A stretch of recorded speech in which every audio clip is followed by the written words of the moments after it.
DeleteLawZ spiritually aroused by beating video?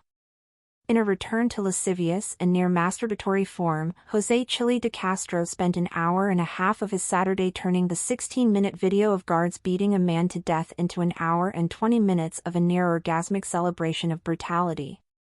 DeCastro said he needed a break from being around his preteen family members and all the love that they brought for some alone time to watch the video, as it brought him back into the real world and reminded him of the reality of policing in America. He then spent nearly 90 minutes slowing down the video, pausing, rewinding, and celebrating the beating as it showed that all cops are piggis, and despite his plans to abolish prisons as future governor in the state of delusion, these men deserved life in prison under the new DeCastro order. The footage had been released by New York State Attorney General Letitia James on Friday. It features a group of guards beating a man named Robert Brooks in the infirmary of the Marcy Correctional Facility in central New York on December 9, 2024.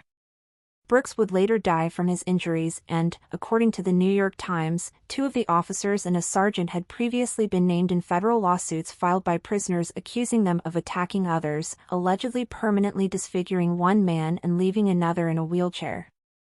New York State Governor Kathy Hochul announced that she was moving to fire 13 guards and a prison nurse who were involved in the incident, but the process takes time to carry out. Prosecutors are also reviewing the body cam footage that was taken by cameras worn by 4 of the men involved in the incident for possible charges against the men. It's unclear what prompted the beating of Brooks, as the released body cam footage starts with Brooks already bound and beaten by the guards. The men take turns beating the man for the next nearly 20 minutes before carrying him out of the infirmary. He would die the next day at a local hospital. DeCastro's glee was apparent as he started the video.